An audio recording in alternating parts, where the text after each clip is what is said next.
Everyone, ఈ భూదాన ఉద్యమంలో భాగంగా మరింత సమాచారంలో భాగంగా మరి భూస్వాముల నుంచి సేకరించినటువంటి భూమిని పేద ప్రజలకి పంచిపెట్టడానికి ఒక ఆర్గనైజేషన్, ఒక ఇన్స్టిట్యూట్ అవసరం అని చెప్పి ఆ రోజు హైదరాబాద్ భూదాన యజ్ఞ సమితిని స్థాపించడం జరిగింది. అంటే ఈ హైదరాబాద్ భూదాన యజ్ఞ సమితి యొక్క ఈ సంస్థ యొక్క పని ఏంటిదేనంటే, ఎవరైతే భూస్వాములు భూమిని దానం చేసిండ్రో ఆ దానం చేసినటువంటి భూమి లేనటువంటి నిరుపేద ప్రజలకి, కూలీలకి, రైతు కూలీలకి పంచిపెట్టాలి అనేటువంటి ఆ కార్యాచరణని నిర్వహించడానికి ఈ హైదరాబాద్ భూదాన యజ్ఞ సమితిని స్థాపించడం జరిగింది. దీనికి ఆ రోజు కోఆర్డినేటర్గా ఎవరు నియమించబడ్డారు అని అంటే ఉమ్మెత్తుల కేశవరావు.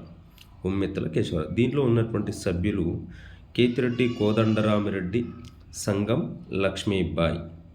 తర్వాత ఈ హైదరాబాద్ భూదాన యజ్ఞ సమితిని 2012వ సంవత్సరం లోపల ఆనాటి ఆంధ్రప్రదేశ్ ప్రభుత్వం దీనిని భూదాన యజ్ఞ బోర్డుగా పేరు మార్చడం జరిగింది. ఎందుకంటే అప్పుడు ఆ 1951వ సంవత్సరం పరిధి లోపల హైదరాబాదు రాష్ట్రంగా ఉండేది.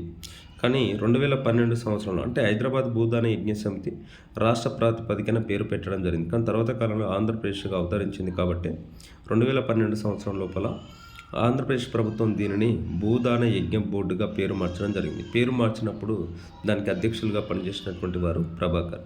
సో ఈ విధంగా భూదాన ఉద్యమం లోపల భూస్వాముల నుంచి సేకరించినటువంటి భూమిని పేద ప్రజలకి పంచిపెట్టడానికి ఆ కార్యాచరణని నిర్వహించడం కోసం అని చెప్పి ఈ హైదరాబాద్ భూదాన యజ్ఞ సమితిని స్థాపించడం జరిగింది. మనకి ఎగ్జామ్ పాయింట్ ఆఫ్ వ్యూ లోపల దీనికి కోఆర్డినేటర్గా ఎవరు విధులు నిర్వర్తించినట్టే ఉమ్మెత్తుల కేశవరావు. దీనిలో ఉన్నటువంటి సభ్యులు ఎవరు అని అంటే కేతిరెడ్డి కోదండరామిరెడ్డి, సంగం లక్ష్మీబాయి. తర్వాత ఏ విధంగా మార్చిందని ఎగ్జామ్లో ప్రశ్న అడగడానికి అవకాశం ఉంది కాబట్టి దీనిని భూదాన యజ్ఞం బోర్డుగా పేరు మార్చడం జరిగింది 2012 సంవత్సరంలో. మార్చినప్పుడు ఎవరు అధ్యక్షులు అంటే ప్రభాకర్. థ్యాంక్ యూ అండి.